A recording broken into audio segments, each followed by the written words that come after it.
I'm Callie Lewis. You're watching Geek Brief TV. This is Brief 469.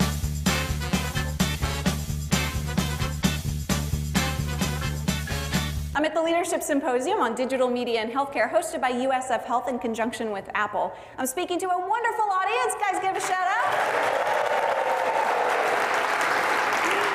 I'm speaking to them about how some innovators are using new media to spread good ideas.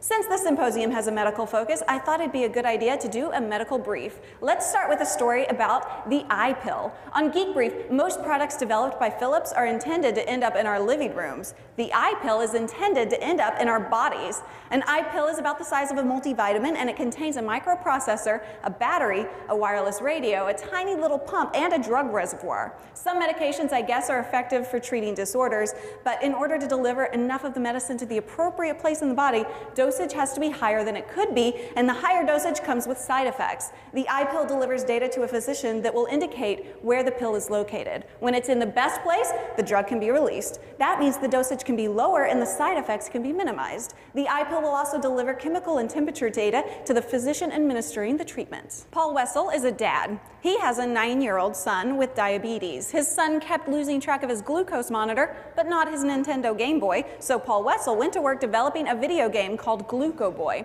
It's compatible with either a Game Boy Advance or a DS Lite, and it encourages kids to stay on top of their testing by awarding points and unlocking games based on how well the kid does. The kid gets extra points when his or her blood sugar falls within a healthy range. There's also an online community called Grip where scores can be posted and compared. Gluco Boy includes 2 full-length games and a mini arcade with 3 additional games. It's currently only available in Australia. You can find out more information at glucoboy.com. Dr. Jay Parkinson is a Mac user, so it's not surprising when he finished his residency, he thought different about what a medical practice could be. He uses a webcam to make virtual house calls. A visit with Dr. Parkinson begins with a check of his calendar. He uses Google Calendar and his schedule is public. When you see an open slot that works for you, you text him to make the appointment. Personal information about your health situation is submitted to the doc online prior to the visit, and then the virtual visit is about 30 minutes.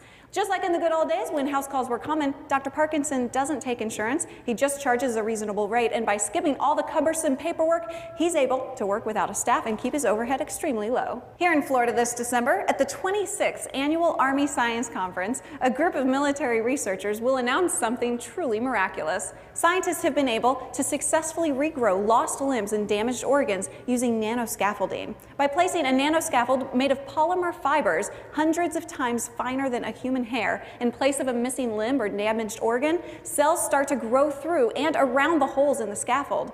When the limb or organ has successfully regenerated, the polymer fibers are absorbed by tissue and disappear. The researchers were able to regrow a lost fingertip, including the bone, skin, and fingernail, in addition to several internal organs. The process does not work on complex organs like the heart, but it does work on livers, so I have several friends who are very, very happy to hear this news.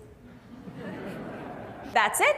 This episode is brought to you by the HP Media Smart Server. It's a great way to keep all your family's media in one place that's accessible from every computer on your home network. I'm Callie Lewis. Thanks for watching. Thanks to you guys for having me here today. And thanks for my 2 volunteers from the audience who are running the camera and the teleprompter. Bye.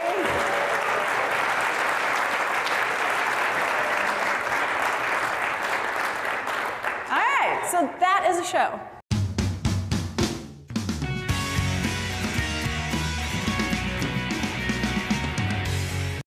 Since the symposium has a medical focus, I thought it'd be a good idea to do... I'm blaming that one on you.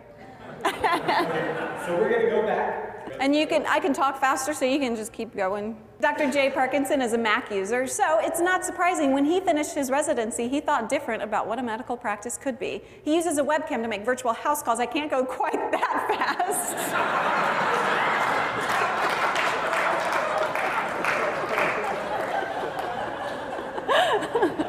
I just wanted to see your limits. Well, you found them, I guess.